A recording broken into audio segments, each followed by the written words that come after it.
بسم اللہ الرحمن الرحیم، السلام علیکم، میں حضور بخش بگٹی، آپ دیکھ رہے ہیں براک ڈیجیٹل۔ ناظرین، ایک دفعہ پھر میں آپ کو خوش آمدید کہتا ہوں اپنے اس پوڈ کاسٹ کے سلسلے میں۔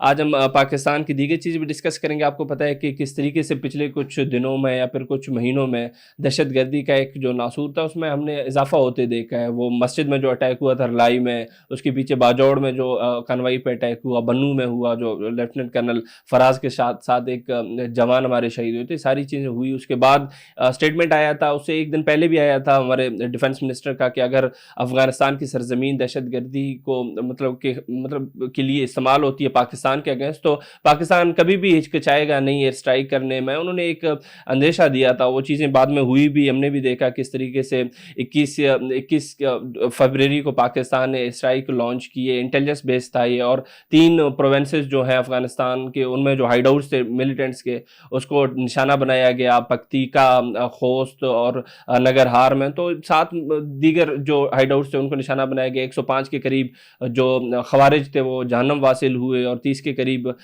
زخمی تھے، ان میں بھی اضافہ ہو گیا ہوگا۔ اسی کل کی جو ڈیٹیلس تھے وہ میں آپ کے ساتھ شیئر کر رہا ہوں۔ مزید اس چیز پر بات کریں گے، ریپریکشنز کیا ہو سکتے ہیں، کیا ٹائملی یہ ڈیسیجن لیا گیا، اور کیسے دیکھتے ہیں۔ آج ہمارے جو گیسٹ ہیں وہ اپنا انالیسس بھی دیں گے ہمیں ان ساری چیزوں پر بات کرنے کے لیے۔ میرے ساتھ جڑے عاشر عظیم صاحب، ان سے بات کرتے ہیں۔ سر خوش آمدید۔ بکری صاحب، thank you very much for having me on your show, اور آپ کو اور آپ کے دیکھنے والوں کو سلام پیش کرتا ہوں۔ وعلیکم السلام سر۔ سب سے پہلے تو یہی چیزیں ڈسکس ہونے والی ہیں۔ آپ کو پتہ ہے کہ پاکستان نے انٹیلیجنس بیسڈ جو ایئر اسٹرائکس ہیں وہ لانچ کیے، اس کے پیچھے جو ایک مطلب ہسٹری بھی ہے۔ ویسے بھی اگر کچھ مہینوں کی بات کروں، مسجد کا جو اٹیک ہوا تھا وہ بھی آپ کے ساتھ میں ڈسکس کر رہا تھا ساری چیزیں۔ افغانی جب بھی کوئی واقعہ ہو جاتا ہے دہشت گردی کا، افغانی وہاں پر ملوث پائے جاتے ہیں، تو ایک بڑا ایک سیریس کنسرن تھا۔ پاکستان نے بارہا انٹرنیشنل پلیٹ فارم پر یہ کہا کہ افغانستان کو چاہیے کہ اپنی سرزمین استعمال نہ ہونے دے پاکستان کے خلاف، لیکن وہ اس چیز میں فیل رہے، اور اوبیسلی اپنے بقا اور سالمیت کے لیے پاکستان کو یہ چیز کرنی تھی اور وہ ہو گیا۔ آپ کیسے دیکھتے ہیں ساری چیزوں کو؟ دیکھیں، ہمیں اپنے صرف تھوڑے سے الفاظ کلیئرلی چوز کرنے ہیں، ادروائز پاکستان نے جو افغانستان کے سرزمین میں انٹر ہو کے ایک ٹارگیٹڈ آپریشن انٹیلیجنس بیسڈ کیا، جس میں وہ لوگ جو ہم پہ حملہ آور ہوتے ہیں، جو ابھی تک پچھلے 1-2 سال میں ہماری 50 سے اوپر مساجد پہ حملے کر چکے ہیں، 2000 سے زیادہ ہمارے نمازی، جو کہ جس کے پاس کوئی اسلحہ نہیں ہے، وہ اپنے رب سے لو لگائے کھڑا ہے، اس کو آ کے آپ نے مارا۔ تو وہ شخص دنیا کے جس کونے میں بھی ٹرین ہو رہا ہے، فائنانس ہو رہا ہے، اس کو استعمال کیا جا رہا ہے یا نہیں کیا جا رہا ہے، گرون اپ پرسن، اس نے وہ اپنا فیصلہ کیا ہے۔ ہمارا رائٹ ہے کہ ہم اپنے اوپر حملہ آور ہونے والوں سے اپنے آپ کو ڈیفینڈ کر سکیں، اور ہم جا کے وہ جہاں بھی ان کا گڑھ ہے، جہاں ان کا اوریجن ہے، ہم ان کے پیچھے جائیں۔ اس میں کوئی دو رائے نہیں ہے، یہ تمام دنیا میں ہے، دا رائٹ آف سیلف ڈیفense ہے۔ سپٹمبر 11 کے بعد جو اس میں انوالوڈ تھا، وہ دنیا کے جس کونے میں تھا وہاں پہ امریکہ گیا۔ اکتوبر 7 کو اسرائیل کے کہنے کے مطابق جب حماس نے اس پہ حملہ کیا، تو اس کے بعد حماس جہاں جہاں تھی اسرائیل اس کے پیچھے گیا۔ سو پاکستان میں مودی نے کیا کیا؟ کہیں پہ اس کے کشمیر میں کچھ ہوا تو اس نے بغیر کچھ سوچے سمجھے کہ جی صرف اس پلی پر وداؤٹ ایویڈنس، ہم تو ود ایویڈنس جا کے جو ایویڈنس ہم یو این میں پیش کرتے رہے ہیں، جو ہم طالبان کو پیش کرتے رہے ہیں، تو ہم نے جا کے اگر ان پر حملہ کیا اور انہیں مارا تو بہت اچھا کیا۔ اس میں کوئی ڈیفینسو ہونے کی کوئی ضرورت نہیں ہے۔ We have a right to protect ourselves, we have a right to self-defense, and we will exercise it. یہ تو ہو نہیں سکتا کہ جی ہم روز جو ہے آپ ہم پہ حملے کرتے رہیں اور ہم چپ کر کے بیٹھ رہے ہیں کہ اچھا جی خدا کا واسطہ ہے آپ ہمیں چھوڑ دیں۔ نہ، we are going to come, we are going to find you, we are going to kill you.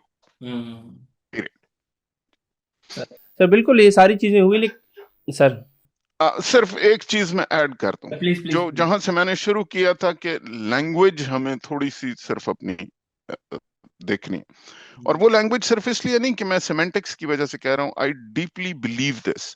دیکھیے، جب ہم کہتے ہیں کہ جی فلانی جگہ حملہ ہوا تو اس میں افغانی انوالو تھا، فلانی جگہ حملہ ہوا تو افغانی انوالو تھا، I think we need to step away from دس۔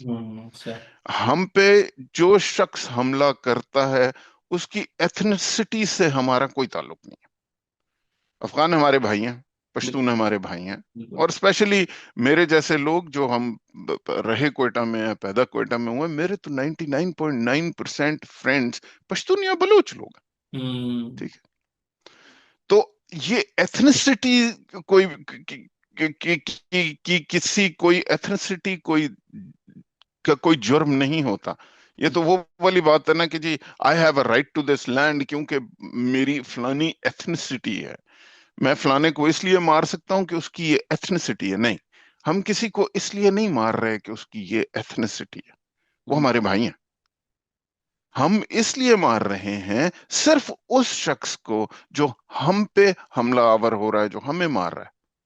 بالکل سر، یہ ساری چیزیں ہوئی، لیکن ادھر ایک طبقہ تھا جو بالکل اس چیز کو کرٹیسائز کر رہا تھا، جو اپنے جو مطلب ایک حق کی بات کی، رائٹ رکھنے کی بات کی. بالکل یو این کی بھی چارٹر ہے 51 آرٹیکل کی بات کرو، inherent right of self defence. Sir وہ چیز کو مد نظر رکھتے ہوئے پاکستان نے ساری چیزیں کی، لیکن پی ٹی آئی ایک واحد ایک مطلب تحریک ہے یا پھر پولیٹیکل پارٹی آپ کہہ لو. ان کے جو سوشل میڈیا پہ دیکھ کر مجھے تو بہت عجیب لگا کہ وہ اس چیز کو کسی نہ کسی طریقے سے کرٹیسائز کر رہے تھے کہ پاکستان نے غلط کیا ہے، اور انڈیا کا بھی وہ ایک قسم کا ایگزامپل دے رہے تھے کہ اگر پاکستان کر سکتا ہے تو انڈیا نے کیا تھا تو وہ بھی صحیح تھا. مطلب مجھے یہ چیزیں سمجھ نہیں ہے، میں چاہوں گا کہ آپ اس چیز پر بات کریں.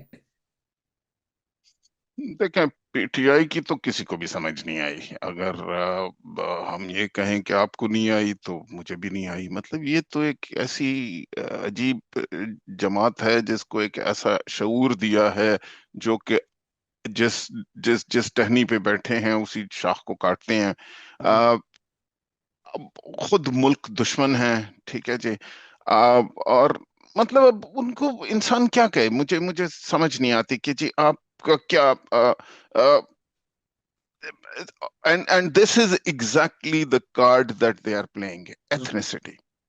سر ٹھیک بالکل. ہے جی.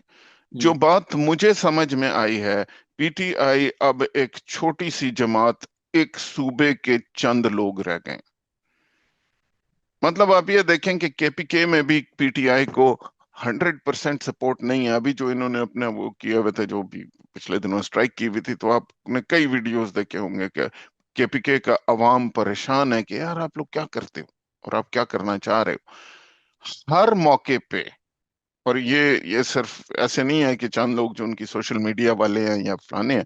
مطلب ایک، میں اس سیریسلی اس گند میں جانا ہی نہیں چاہتا جس طرح کا سوشل میڈیا ان کا، جس طرح کے ان کے اوورسیز سوشل میڈیا والے بیٹھے ہوئے ہیں.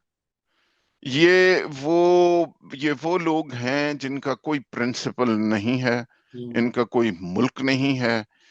یہ جہاں پہ سے ان کو پیسہ ملتا ہے، جہاں سے پہ ان کا سیلف انٹرسٹ ہوتا ہے، یہ اس طرف چل پڑتے ہیں. ان کا کسی پرنسپل سے کوئی تعلق نہیں ہے. ان کا کیریکٹر یہ ہے کہ جناب، ابھی میں کیا بولوں، میں کسی پہ پرسنل کوئی بات نہیں کرنا چاہتا ہوں، لیکن مطلب آپ کو پتہ ہے کہ یو اے میں اگر آپ انگوٹھے لگواتے رہے اپنے باپ کے، بستر مرگ پہ پڑے ہوئے، تو یار آپ کیا پرنسپلز ایکسپٹ کر سکتے ہو، ایکسپیکٹ کر سکتے ہو اس قسم کے لوگوں سے. جب پاکستان اور انڈیا کی جنگ شروع تھی تو right up to the top, not just their overseas YouTubers, لیکن ان کی اپنی لیڈرشپ، خان صاحب کی بہنیں پاکستان کے خلاف بیان دے رہی تھی، انڈیا کے سپورٹڈ بیان دے رہی تھی. مطلب میں سوری بٹ یہ پولیٹیکل پارٹی اب نہیں ہے. پاکستان کا جو بھی دشمن ہے، جیسے میں نے پہلے کہا، وہ جہاں بھی ہے دنیا میں، اس کی کوئی ایتھنیسٹی نہیں ہے. جو پاکستان پہ حملہ کرے گا، دیکھیں یہ بات ابھی میں نے بالکل کھلے عام کہی کہ جی فیض حمید پاکستان کے خلاف کام کر رہا تھا. اب اس نے وردی پہنی ہوئی تھی یا نہیں پہنی ہوئی تھی تو ڈزنٹ ریلی میٹر. سو جو بھی شخص اب یہ بیسس پہ کہ جی آپ نے ایک جنرل عاصم منیر کو ٹارگٹ کیا ہوا ہے. آپ دیکھیں کس قسم کی گھٹیا سوشل میڈیا کیمپین آج بھی چل رہی ہے اس وقت، اور یہ ان کے بیٹھ کے اوورسیز میڈیا چلا رہا ہے، پی ٹی آئی کے آفیشل لوگوں سے وہ چل رہی ہے. تو یہ لوگ انفارچونیٹلی اپنا توازن کھو چکے ہیں. یہ اینٹی سٹیٹ ہوتے جا رہے ہیں، یہ پاکستان کی ریاست کے خلاف ہیں. یہ